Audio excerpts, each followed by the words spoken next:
This is the Modern Mastery Unleashed podcast.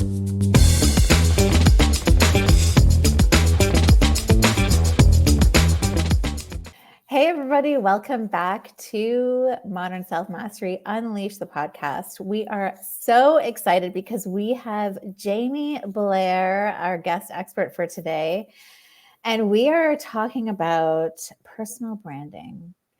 And I love this because wherever you are in your entrepreneurial journey, even in your professional journey, like personal brand is everything. And it comes in so many shapes and sizes. But Jaime has just the most amazing approach to personal branding.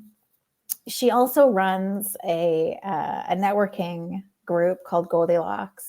So not only is she queen of copy, queen of marketing, queen of personal brand, she's also queen of networking. So I'm super pumped to have her here. We are super pumped to have you here, Jaime. Thanks for joining us. Thank you for that. Yeah, we're so excited to get into this because our listeners, I know, have talked or learned about personal branding. And I think just to get right into it, what is the most common issue you see holding people back when they talk about their work? For me, I think the most common issue, and like you said, I run a networking group. So every single week, it's a weekly networking group. So every week I sit and listen to dozens of women talk about their work. And I've been a website copywriter for 13 years. So the idea of describing and talking about your work is something that I'm constantly thinking about. And what I've noticed, the thing that kills people is not being specific and not being really clear when they're talking about what they do. So everyone gets up and they're like, oh, I can help everybody do everything. Especially I work with a lot of coaches and people who are super passionate and heartfelt about their work that have these beautiful gifts and they want to share them. They're like, I don't want to deprive anyone of this thing that I do. And I'd argue there's a little bit of scarcity probably behind that too, but we all have that to some extent. And so what happens is people start talking about their work, and in order to include everyone and to not miss out and to really bring everyone into their world, they really broaden their message and they make it really wide. So, like I help all women, I empower all women to lead stress-free lives, like that. And then that's boring and no one really pays attention. And so many people kind of fall back on that. And then to kind of scoop it up and, make it more interesting, we start throwing on what I call squishy transformational language. And, everyone's guilty of it at some point, like where you just start throwing on all more adjectives and more adjectives. And you're not really communicating who you help and what you help them do. Those very, very simple pieces. And so the way I kind of approach it, the clarity and specificity issue is to be memorable. And that's how I think about a lot of this is when you're talking, what's going to make you stick out in people's heads? How am I going to remember you? And you either have to be really memorable on who you help or really memorable on what you help them do. And if you can do both, then A++. I'm going to remember you and refer you all over town. But if you can just do one, so like one of the things that I was thinking about is, let's say you help, moms be less stressed. Moms are like, a lot of people are moms. So you have to that's not going to catch my mind. And every mom I know is stressed out. So if you're going to help moms and you're going to talk to them in a way that they are understanding and they feel seen and they feel heard, you're going to have to get a little bit more specific. Are you helping working moms? Are you helping single moms? Are you helping working single moms? Are you helping moms of special needs kids? And then you can dig down onto what they're really concerned about and speak their language. And the more specific you go, the more people start like, ooh, that sounds like me, or ooh, that sounds like my sister, and they start kind of resonating with you and paying attention. Now, let's say, you do just a thing that's really specific. Like, let's say you help people learn how to like speed read in 30 days. Okay, you can teach the whole world how to speed read in 30 days. Like, I don't care. Like, that speed reading in 30 days, that's what's going to make me remember you. So I don't care if they're moms or whatever. So you see, there has to be one of your two big things has to be super memorable and super specific for me to remember you. And I think that's what holds people back a lot, is because they're afraid of really getting to that granular level. And when they talk about what they do, because they don't want anyone to miss out. I love that. And I think it has to do with a lot of what Paul and I were talking about last week, that it's not just what you do, it's who you are as well.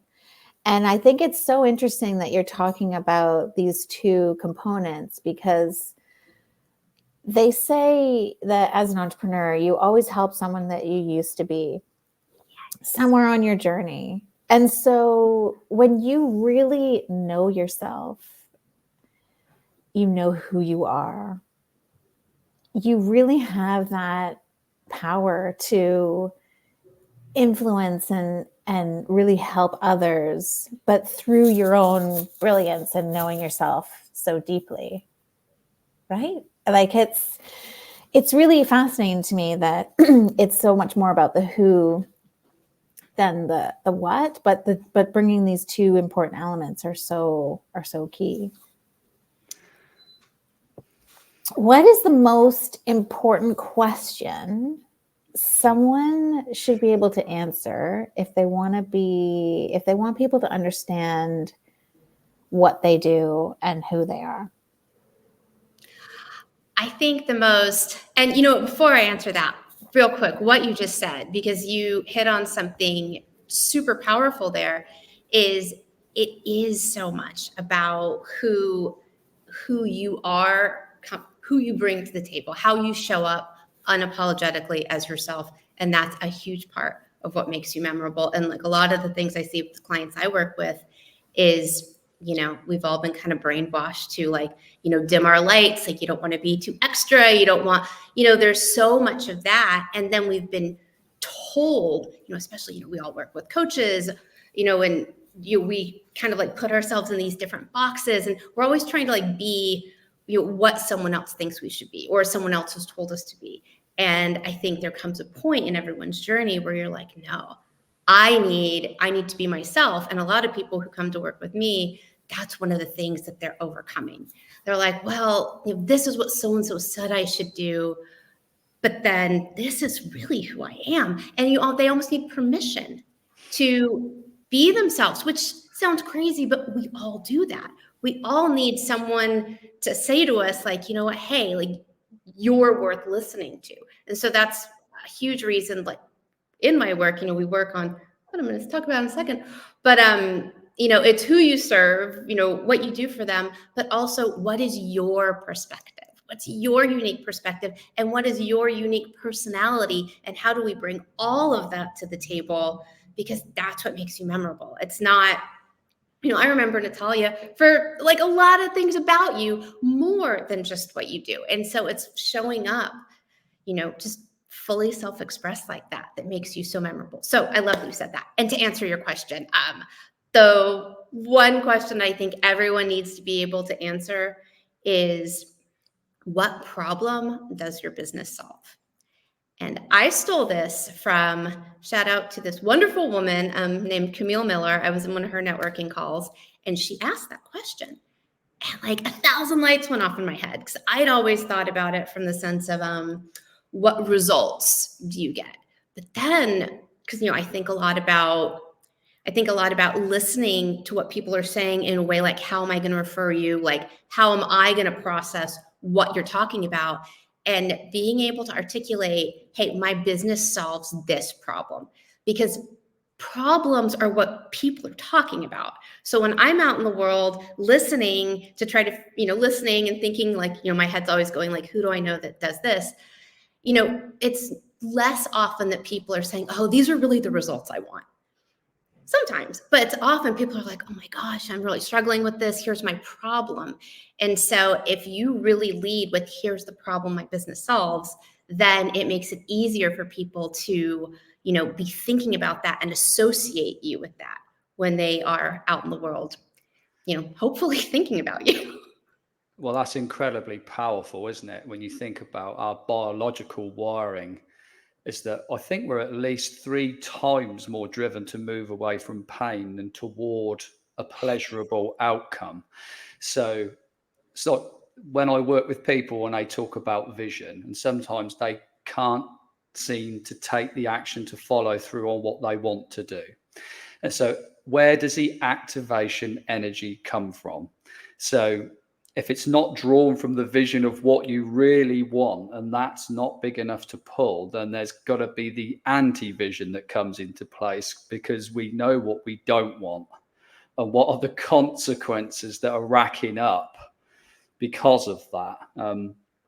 But certainly who you are speaks so loudly I can't hear a word you say is very powerful, isn't it? When you live your truth in alignment with values, core values in alignment with your day, what does that look like?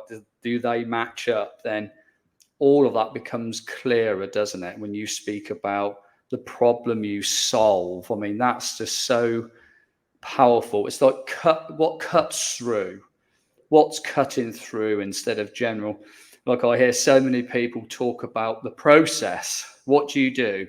Well, we do this, and okay. Yeah. Yes. As a result of that, what happens? Don't tell me what it is. I want to know, what's it going to move me from? What's the pain it's getting me out of? I don't care how you do it. It's that, isn't it? Like, but we make a lot of face noise, don't we? We don't clearly communicate what that is. And so I think that's an incredibly powerful question. What problem does your business solve? I think that's I absolutely. want that on a shirt. I don't care what you do, or I don't care how you do it. Like, you just nailed it. And that's all the time. I'm always asking people like, okay, yeah, that's great. Like, you just gave me your entire coaching method, but what am I going to do with that? Unless we're in a and I'm asking you like, okay, well, what am I in for? And even then, but yeah, that's what people lead with, because we want to explain the process, but really people just want to move away from that pain. And so, you summed it up. I love that. I mean, just to serve the listeners and viewers, there's something that I picked up from the wonderful Lisa Nichols, which is called SNAP, which is the strangest thing. I'd never come across it, but a coach that I was working with sent it to me. And he said, this will be really tough. He said, because we are all used to talking about the process of what we do. But you've got to cut straight to it and say, as a result of what I do, people experience this. And you say, as a result of what I do, boom. And I thought, oh, that's powerful. Cuts through. Just cuts through again. So if that serves anybody, I think that's really useful to contemplate.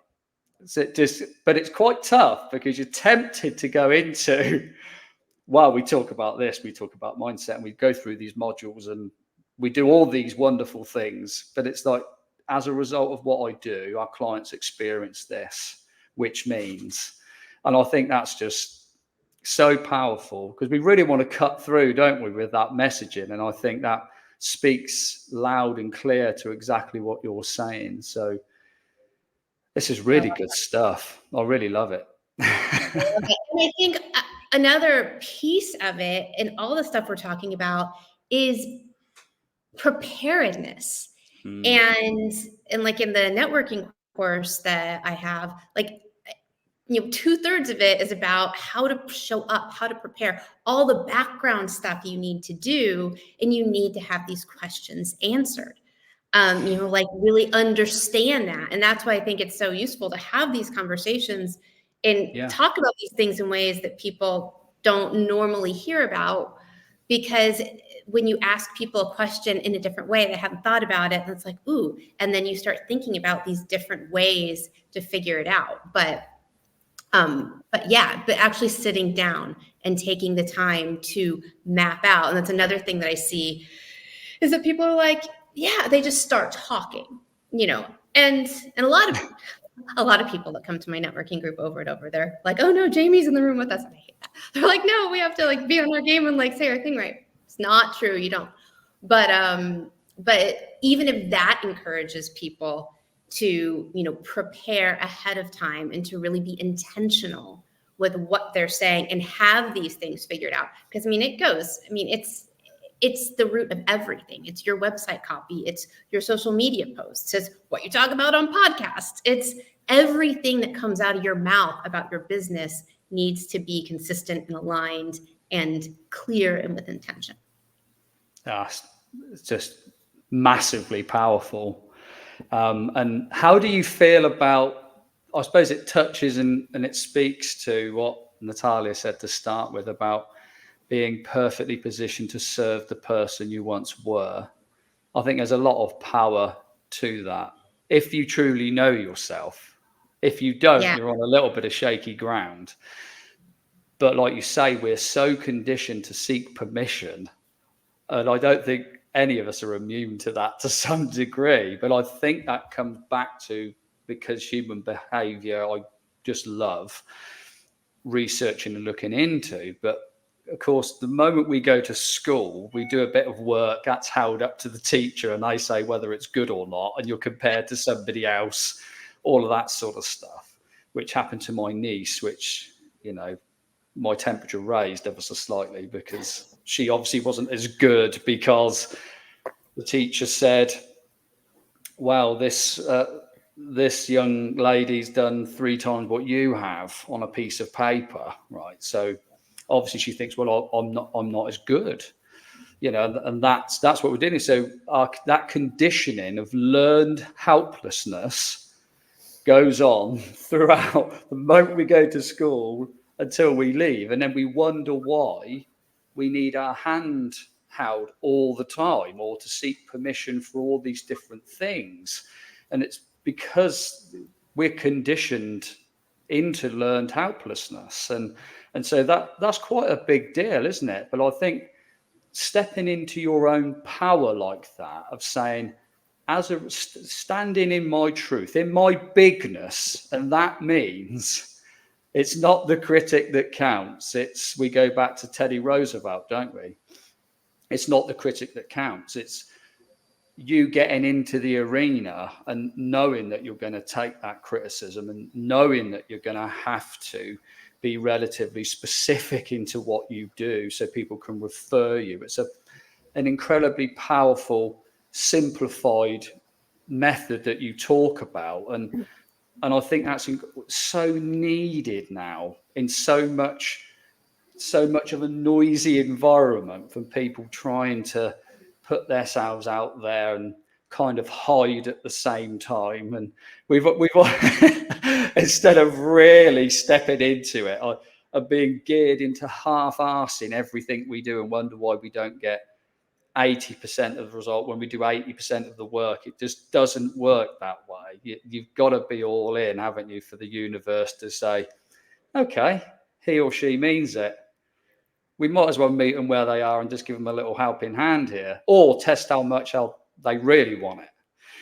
But I think that's incredibly powerful. And it really speaks to, I think, a lot of our listeners who are either in a business who are struggling to communicate that, but also people who maybe want to start a business. So this is an off-the-cuff question. So if people are wanting to start, they've had this idea for 2 years rolling around in their head and it won't leave, and they want to start this business, what would you say top 3 things to do for them to actually put that down on paper as to problem I solve, who I help, process for that to maybe kickstart that process? Obviously, if people haven't got the gist, you need to contact and make contact with this lady because she's incredible, of course. I would say that if someone was just starting out and they wanted to put these pieces together, don't shy away from getting specific to the group of people you want to help. And I beat this over the head, and it's because when you can pick a group of people, then you can start digging around into what their problems are they want to solve and what their internal thoughts are about it. And once you can understand that, what are they thinking? Like I always say, like, what is someone like thinking when they almost run a red light, like about their problem? Like, what are these things that are in their head? And if you are your own past ideal client, then, you know, it's kind of a gold mine. Like, think back, write a letter to yourself, you know, really like do some reflection. What was I thinking? Look at old journals. Oh my God, I have every like journal entry I've written for the past like 5 years on my iPad under major password lock, just in case. I love that interesting. But I look back and I think, oh my God, baby Jamie, like this is what she was struggling with. And use that, do that homework, figure that out, and then that is gold. And you're going to use that when you write your website copy. You're going to use that when you ask people questions on social media. Their exact language makes them feel seen and heard. And nothing builds an emotional connection or trust like feeling seen. And nothing feels kind of gross or ickier when someone's shouting at you, do this, do that, do that, but they don't understand you. And that's repelling. Like, well, you don't get me, so how are you going to help me? I'm going to go to the other 800 billionth person that does the exact same thing I perceive you to do that maybe does get me. So don't shy away from that. It's not going to serve you to be super broad. With the problem that you solve, you know, it's that kind of, it's understanding who you are, you know, what you're doing, like what is your strongest skill set that you want to bring forth, and how does that match up with what this person needs? Because that's something where, you know, a lot of people go wrong is like, oh, well, I do this thing, but you're solving a problem that you're answering a question no one's asking, you know, or you're solving a problem that no one's looking to buy. And maybe they are looking to buy it, but you're not framing it in the right way that is making them recognize like, ooh, you know. So there's so much, you know, trial and error around that, but really deep research. And then I would say, you know, I talk about, you know, people having a perspective, like what you stand for.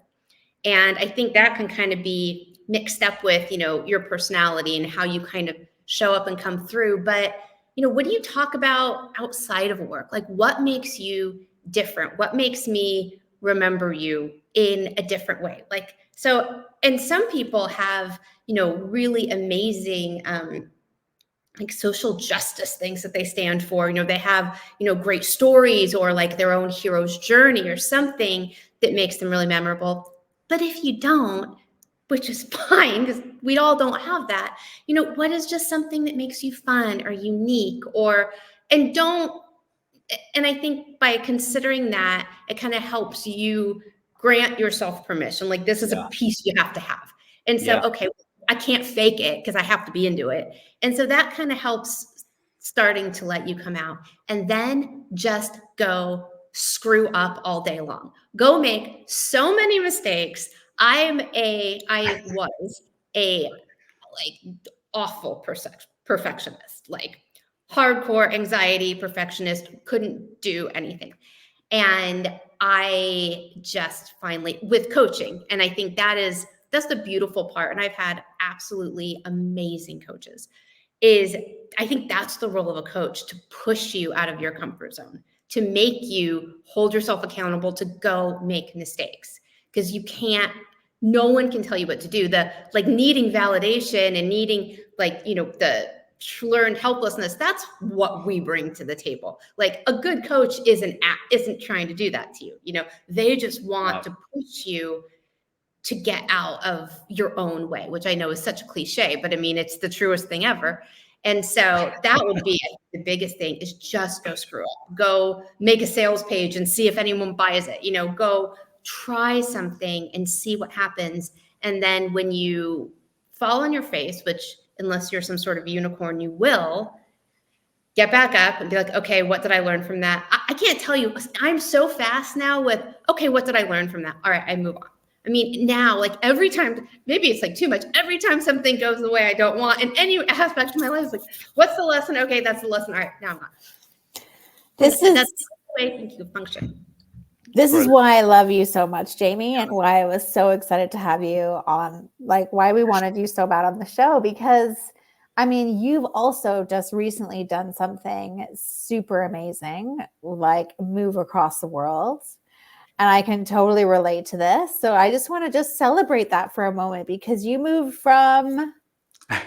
I moved from Savannah, Georgia in the US to Malta, which is this little tiny dot of an island that no one knows where it is in the Mediterranean, between Libya and Sicily. Like, just amazing. And I could hear you talk about brand clarity all day, because you just have this really unique way of just making it real and just simple. And, I resonate with you on the coaching as well. I remember, like, every business coach that I've ever worked with, it's like, if, pay attention to your niche, what is, and I know you kind of touched on it, but what advice would you have people when they're starting a new business, or they're starting a new program, or they're creating a new offer? And we all know, as experienced entrepreneurs, that every time you do this, you have to check in with your ideal client. You have to know all of the stuff that we've been talking about. You have to know who you are, what you're good at, but you also, and what problem you're solving. But the who, and how, for those of people who either have a broad niche or they have no niche at all, because, I've tried them. I've tried everything. I've tried all those different strategies, because that's what we do as entrepreneurs. We're just like, okay, we're going to see. And I think as heart-led entrepreneurs as well, you do want to help everybody, but the more you go through it and the more you just practice at entrepreneurship in general, doing offers, the more you try and just make it happen, I think the more educated you become and more aware you become of, oh, actually, this does really work, because I've tried it the other ways. And so talk to us a little, like, how do you approach people who either have a really broad niche or no niche at all? And I love this. And I think about this a lot. And I know we've all done so many of those, like ICA exercises, our ideal client avatar exercise. Like, for a long time, ICA was just like, a noun in my world. Like that's, and I always personally, I can't speak for why a lot of other people are frustrated with it, but it would screw me up, because, I've got, a world-class imagination here, and I'm an overthinker, and I'm super logical. So I would put all this time in creating this ideal client avatar, and she'd have a, star sign and an eye color, and she'd have nightmares, and she'd have hopes and dreams and cars and like everything, what she ate for breakfast. Like, you follow all these things, like all this very specifics. And then I would look at her, and then I'd be so overwhelmed. And then I'd be like, well, I don't know what to do with this. Because I'm like, oh, well, direct all of your marketing, all of your conversations, everything, you're creating this for her. But my logical mind says, but I just made her up. Like, I just made this thing up. And so now I'm going to base my whole business on this make-believe. So like business. And that, to me, that always messed me up, because I couldn't quite wrap my head around it. I was like, how does this make sense? Like, so that's why I like to think about it in a really, like, real, like fleshy human way, like with people that you can actually see. And that's why I like to kind of put it in the container of, who are you having a conversation with? Because really, that's all marketing is a conversation. That's all messaging is. That's all, your brand is, how you show up, to be in front of people. And if you're having a conversation, unless it's a monologue, there's someone on the other end. And the only way you can be interesting is if the person listening to you is interested in what you're saying, And so if you're talking to people that aren't interested in you, then that sucks. And you're not going to get anywhere, and you're going to feel like garbage about it. And so that's another reason why it's okay to not talk to everyone, because you want to talk to the people that vibe with you. You want to talk to the people that are in it and they're like, oh, yes, I get you. You get me. Let's be friends.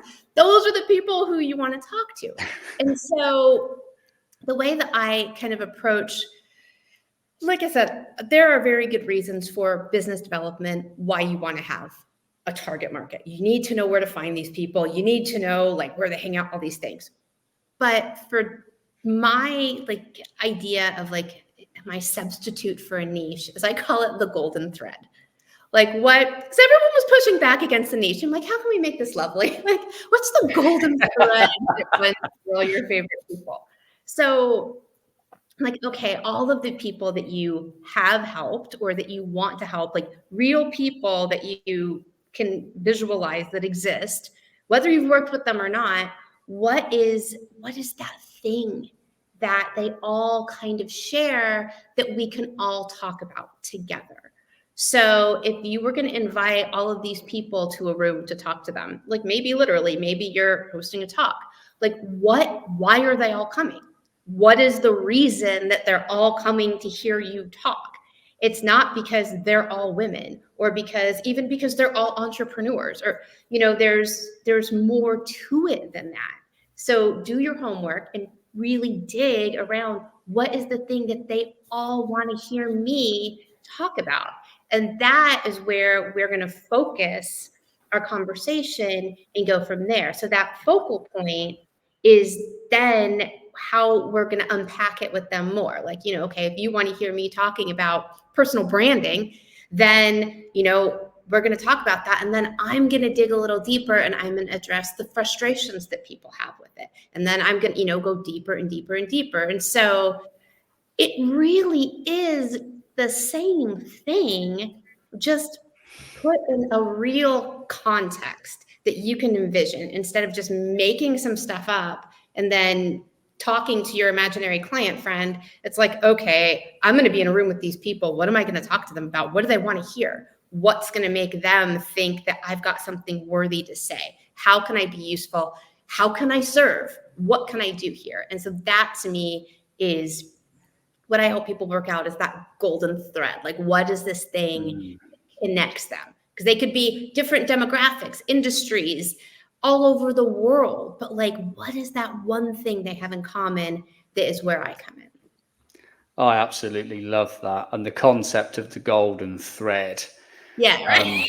I love that, but because that made it much clearer for me, because that took you out of getting bogged down with some people that are totally make-believe. Again, I can go back to a previous version of myself, and all of that's totally clear. I can think about all the things that I struggle with right now. So that's super easy. But the golden thread I love, because there's always this concept, and I did a post about it the other day, that one size doesn't fit all. And I was talking about a hat that I bought, a beanie hat. I don't look good in a hat, but a beanie hat I can pull off, all right? I promise you. And it was tiny, and it looked like a swimming hat. And this sort of reminded me of coaching, that my method is the only way to reach the mountaintop. My method is the only way to get there. And the interesting thing is, of course, because people are so different, what's worked for me might not work for you. However, biology scales, because it doesn't matter who you are, where you're from, what you do, that's problem specific, isn't it? It's what's the golden thread, because biology scales, because it doesn't matter. Doesn't matter about all those other variables. That the problem is the common thread, the golden thread is likely to be something that really stands out. And I love that concept. I think that's one of the most powerful things I've ever come across in terms of personal branding and how you help your people, because we can relate easier to that. It's much more relatable and real. Like you said, Natalia, it's much more real to somebody. And it was a coach I spoke to who asked me that question. And I was like, oh, that's good. That's like cuts through again. That just cut through, made it real again, instead of make believe, John over here, he's got a golden Labrador and picks up a meal on the way home and sits in front of the telly. He's like, you've done this before. Oh yeah. Yeah, only a half dozen times, just to make sure. And then I thought to myself, what am I doing? What's my life come to? What's happening here? And then I thought about that concept, and that was just so powerful. Cuts through, makes it real. What's the golden thread? What do people keep coming? What's the common thread of why people come to you specifically? And there is something there that's unique. And there's something that I heard which may be useful to the listeners and viewers, and that is, whatever you do is more than likely thousands of people doing the same thing. But the uniqueness of you is the freshness you bring, your angle, your freshness you bring to the same thing. So what do you see that no one else sees in the problem that you solve? What's working well, but what's the gap? What's missing from that problem that's being solved? And I think those insights are so powerful, that insight of what's missing. Don't think, well, there's 300 million people doing the same thing, so why is anyone going to listen to me? It's okay, but what's missing? Is it the language? Are you being told what the thing is and what to do? What's the language that's missing? Because I can't quite remember exactly the story, but it was, I don't know if it was Spanx or something like that, but it was ladies' underwear. But the person who was working within the business asked the women, what do you call it? Do you like panties? And they're like, no, we like the word undies. And she's like, oh. So she relaunched the product with that wording, undies. I think she sold it for about 500 million or something like that.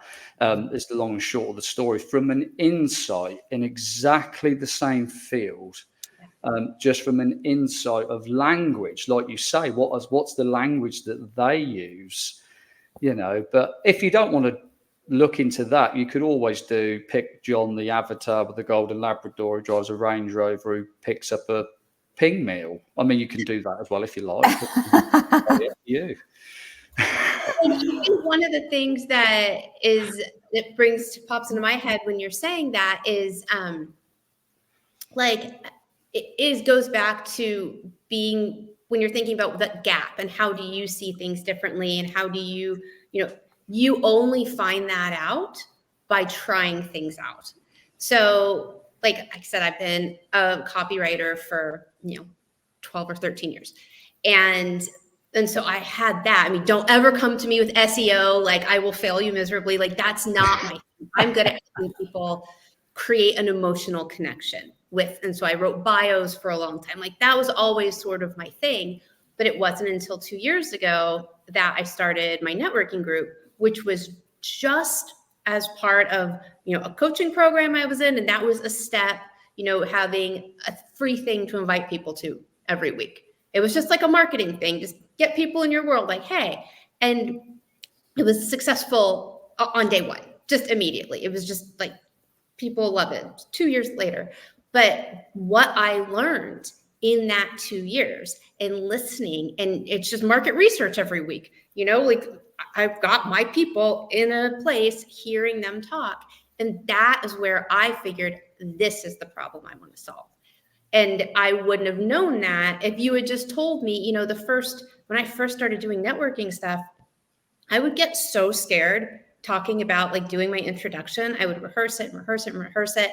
And then I would get so nervous, I would like start whiting out while I was talking. Like I would like almost pass out on a Zoom call. And I had it memorized so much so that I could still like act it out. But like, that's how nervous I got. And so, but showing up consistently every single week and listening to people and participating, I was able to eke out where my sweet spot was. I can start putting all of my pieces together to create something in a way that isn't the way anybody else but me looks at it, because this is my lived experience. So again, you never know what pieces you're picking up along the way that are going to become, you know, your next thing down the road. So that's why I love, you know, like Natalia, you're saying practicing entrepreneurship. Like we're always practicing, no matter how long, we're still always practicing and experimenting and trying stuff. And that's why, like, Paul and I created this podcast for that very reason. It's like, because we're all just trying to just make it happen. And it's not even, and the thing I think that's different between our listeners and viewers, just super quick, is that we're not triers. Like we just do it and we look at what happens. We get the information and then we get into our highest potential, put our little cap on and just keep going, because we're not here to take things personally. I mean, there's been a long time where I used to, and I just love, you're just so brilliant, Jaime. I'm just loving this whole conversation because, you know, you're giving people not just clarity about their brand and how they show up. And I love looking at branding and sales and marketing as just you. Like there's just, I think we overcomplicate it all the way. And we try to make it so much bigger than what it is for some reason. But it is literally just like talking to people, knowing more about yourself, knowing what problems you like solving, what lights you up. Like it seems so simple. And that's why I love this conversation so much. But excellent. We're not Nike, you know, most of the people listening to this podcast are probably, you know, solopreneurs that are building their businesses on, you know, one person at a time or like one group at a time. You know, we're not, you know, trying to convert half the world's population into buying our thing. You know, we're trying to help people. And that is a much more personal approach. Like all of my clients come from referrals, all of them. It's a total shift in thinking about business, like a total shift. And I think that's why I really resonated with like attraction marketing and just like, you know, not to say that you don't go and have conversations with people and that, you know, if you build it, they will come. That's kind of not what I'm saying, but it is the just showing your personality and showing your uniqueness, showing your brilliance, and being transparent in terms of, you know, like what problems you like solving and past problems that you have solved and your past experiences and where you want the future to go, and just really sharing and making that connection. But I love that you use the networking part to really connect with your audience, because I mean, I think we've all been there in terms of like being on a call and being like, okay, you're next. Like, give us your 2-minute spiel. And you're just like, oh God, how am I going to say this all? So, I mean, like, if you're in a networking call, or if you're in a networking conversation, maybe this is new for you, or maybe this is like, you're still getting your feet wet, or even if you're a pro, you know, and you don't understand maybe what the other person does, or, you know, what can you ask them to help both of you kind of just break the ice and have that conversation? Yes. And I love that, because I think a lot of people, especially if networking makes you nervous, a lot of people really waste their time because they show up, they think like just by showing up and saying their thing, they've checked a box, on my way. And that's not doing anything for anybody. So part of what I always tell people to do when you're networking is show up and be so fully present, and not only know what you're saying, which I will tell you as an aside, I have written out introductions in every conceivable time stamp. I've got a 30-second, a 60-second, a 90-second, a 45-second, a 2-minute that I have on a text file, that if I'm going to a place where I don't know what they're going to ask me, I have it so I can make sure that I meet the time limit and I say exactly what I need to say. So write your stuff down, like be super prepared. But when you're in the call, chances are everyone else is nervous, or people, unless they're showing up and doing it all the time, people are a little bit uncomfortable. And one of the ways that I think is really great to connect with people and be memorable is be a great person. Help other people in the room feel more comfortable and feel more at ease. And really listen. And there's like nothing worse than when you're saying your thing and everyone's just like, just like, you see them kind of like shake awake when you're done, like, oh, did you stop talking? Okay, cool. No idea what you just said. And in every networking call you go to, there's going to be someone where you're like, I have no idea what you just said. None whatsoever. So instead of just letting it go, help them by asking them. It's like my favorite question is, okay, like you help women be happy. Great. What am I listening for? So if I'm hanging out with someone who I've identified as your ideal client, what am I listening for that they're going to say that's going to trigger me into thinking, oh, you need to call Mary? Because, even if I'm with, an unhappy woman and you coach women who are unhappy, I'm not going to send every unhappy woman I know to you. But there's going to be a breaking point that they're experiencing that I'm going to be able to like signal, you're in the right position to talk to so-and-so. And I remember asking a woman once, back to, how many examples have I used of moms lately? I don't even have kids, so I don't even know where this stressed out mom stuff is coming today. But I was this woman, and she like stuff, and but she helps stressed out moms, be a better parent or whatever. And I was like, okay, well, I can't refer you to every, and I said it to her, I was like, I can't refer you to every stressed out mom I know, because that wouldn't be realistic. I was like, so what can I listen for? When I'm with a mom who's stressed out, what is she saying to me that's making me think, oh my gosh? And she thought about it for a second, and she said, people are ready to work with me when they say things like, oh my gosh, I'm yelling at my kids so much. It's killing me. This is not me. This is not the parent I want to be, but I'm just sort of losing my temper all the time, and this has to stop. And I was like, ooh, yes, now. And that was like 2 years ago. And I'm still remembering that she said that, because that was such a great, I could see that. I could see myself talking to a friend who's saying that to me. So if you ask someone that question, then first of all, you're giving them pause to think about how they would answer it. And so you're helping them be better when they go on, and you're actually able to interact and get something out of them that might be really useful, for you to then refer them, because referrals they make our world go round, and it's as important to refer people as it is to get referrals. So that is what I love to ask people, that, and what problem does your business solve? That also kind of makes people stop to think. And when people stop to think and they have a good level of self-awareness, that's going to help them grow and help you grow as a listener. Wow.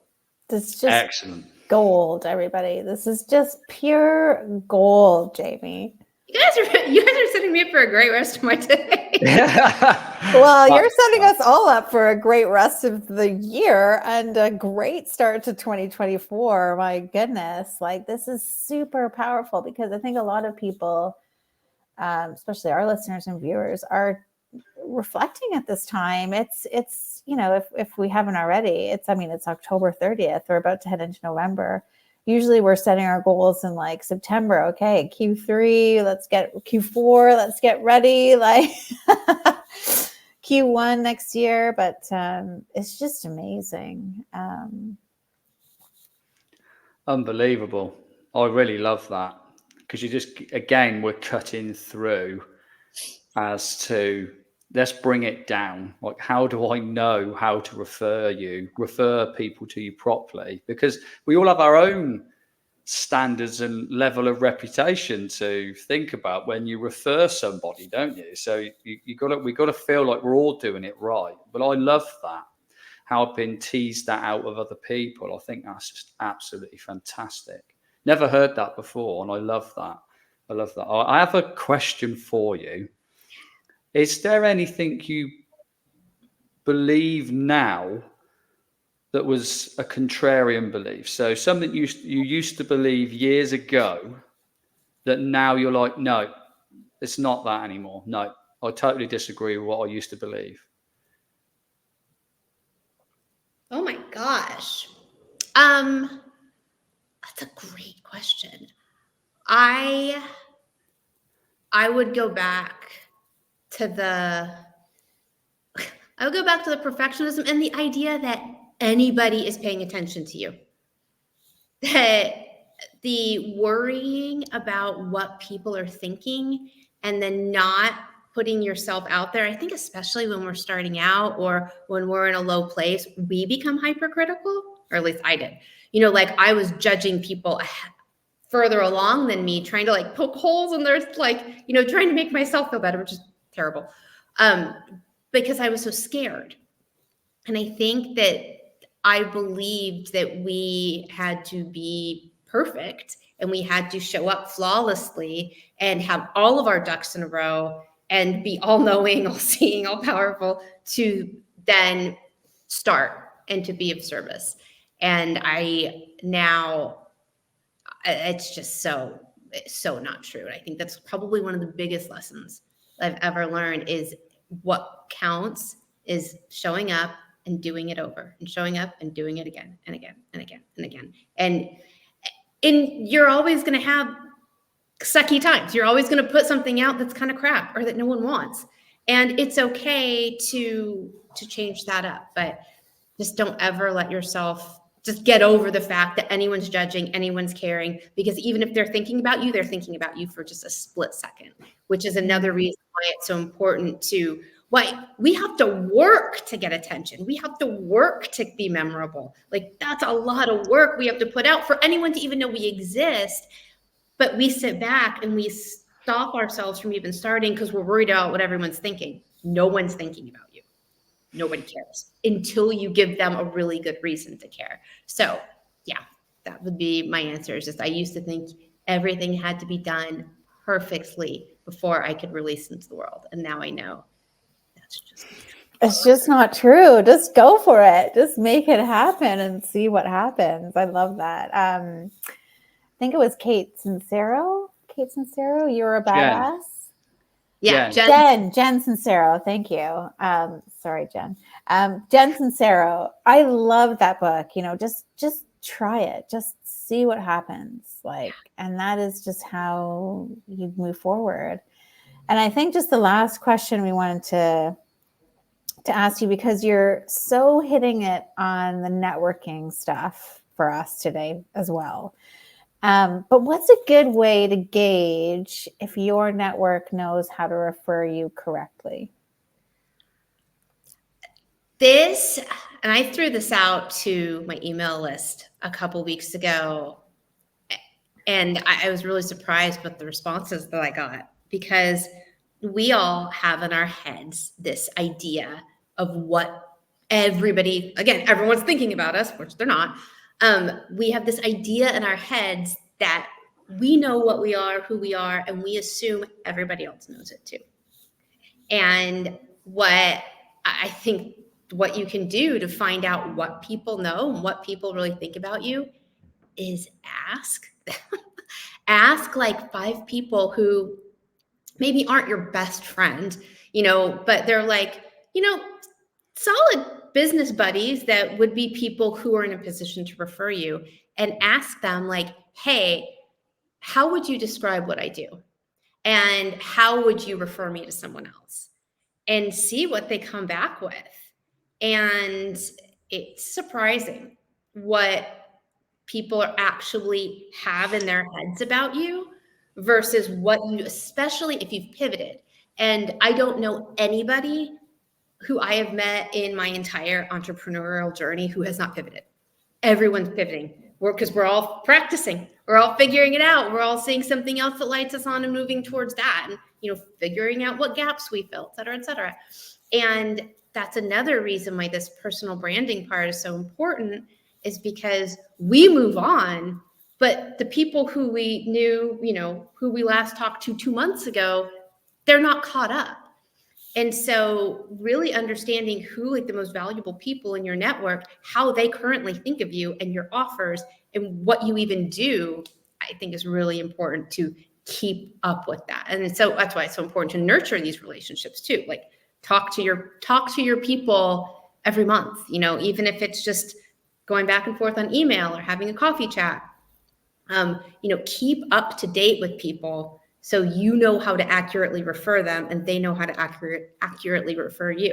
Like I've had people refer me for things I hadn't done in forever that just weren't my thing, or they'd make an introduction and I'd be like, oh, this is not like, I have no idea what they're talking about. And that's not their fault. That's my fault. Like that's my bad. If someone doesn't know what I do, that's on me. That's not on them. So I would say very point blank, ask the most important people in your network, how would you describe my work? How would you refer me to someone? How would you talk about what I do? Excellent. And the answers are really interesting. Yeah. That is mega. That's just brilliant. And another thing that I need to do this, but I seen a lot of people do, which I think is just brilliant, is they have like the little one sheets you have for speaking gigs or for like podcast pitches or whatever. People have that, and I'm absolutely going to make one of those. So after you follow up with someone after networking, which is another really important thing, email them that, like, hey, here, so you can have this literally in a file, like everything you need to know about me, so that you can accurately refer me.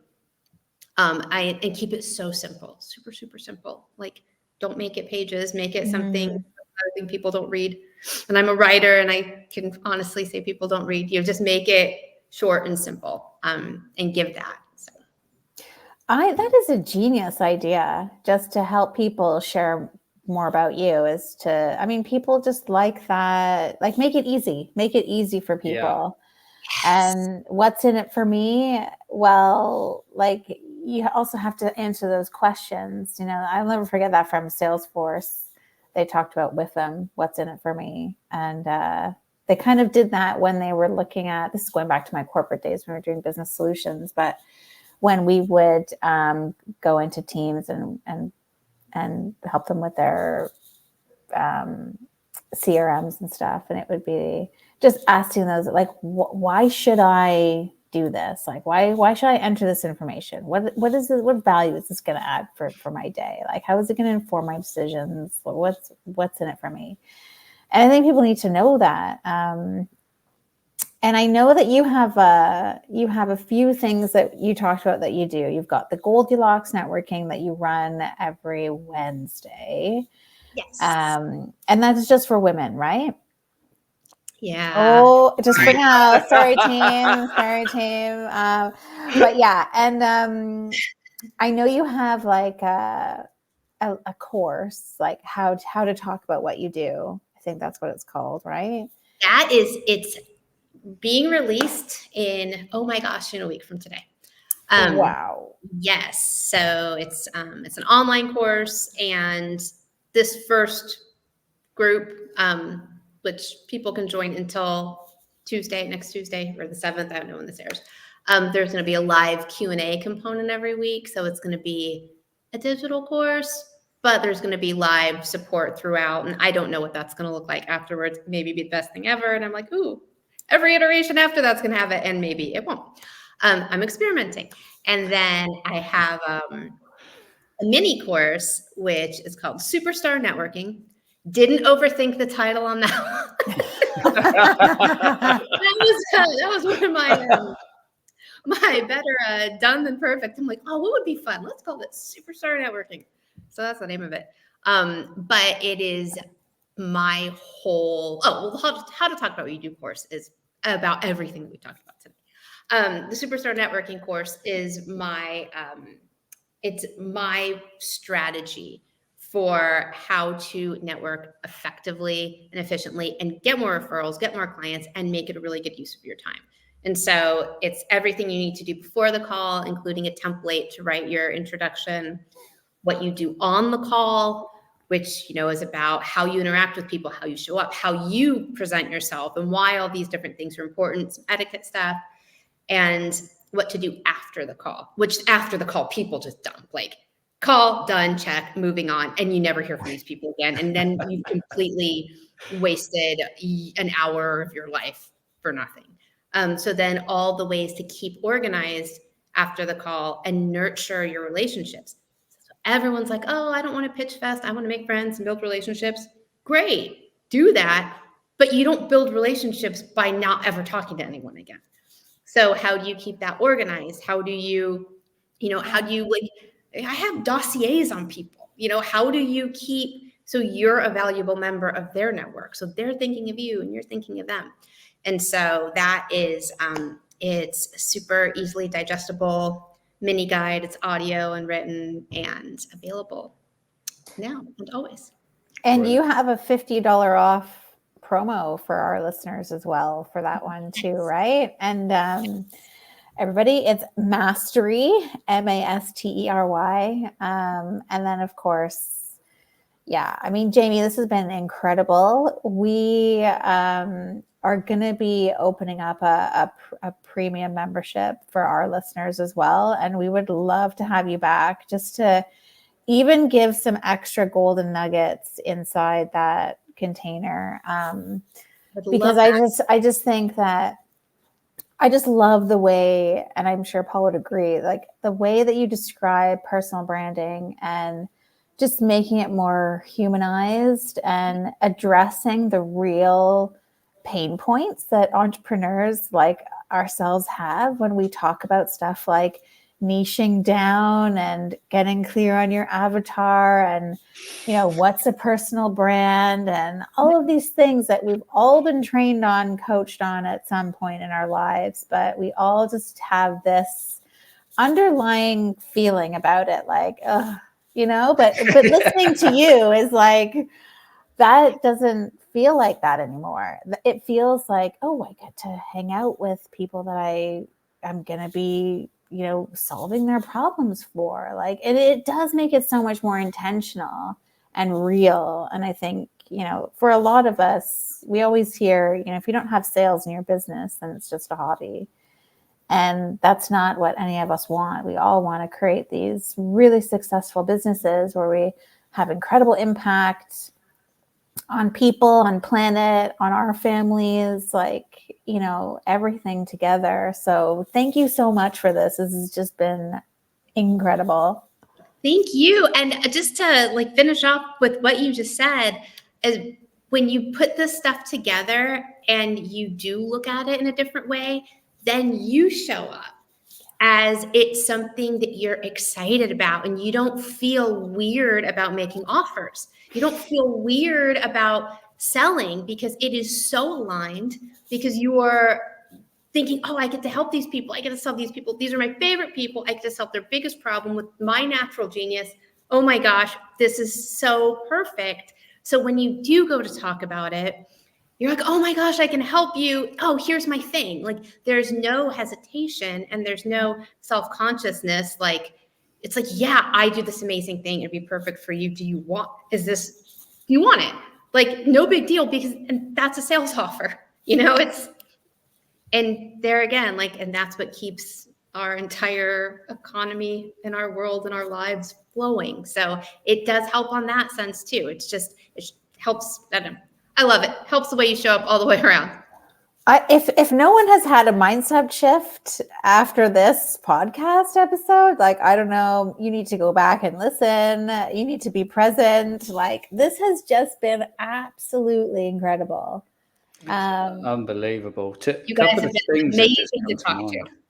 Sorry, a couple of things have just come to mind. And of course, it comes down to a lot of this stuff is purpose driven, isn't it? People feel like it's just an insight's just come to me from, I don't know where, but it's just come to me in terms of people are searching for purpose all the time, right? Because we are goal oriented beings. That's just what we are.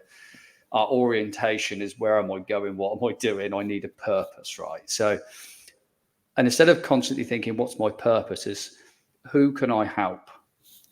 Like, what problem can I solve? And just thinking about, it's not selling, it's serving. The shift there. But I think, like, summing up this whole fantastic hour and a bit is it's becoming fluent in human. Becoming fluent in human, in personal branding, isn't it? So it just came to me, and I just thought I'd just like to add that bit. And I think that's what we're essentially doing here. It's cutting through all of that, just to sort of humanize it all and make sense of it. But I think that's an incredible session. So much genuine value given. Thank you so much. You're so welcome. And thank you. This has been so much fun. I can't wait to come back and talk to you guys again. Yes, you will be back. Okay, everybody, have a great day. Bye. Thanks.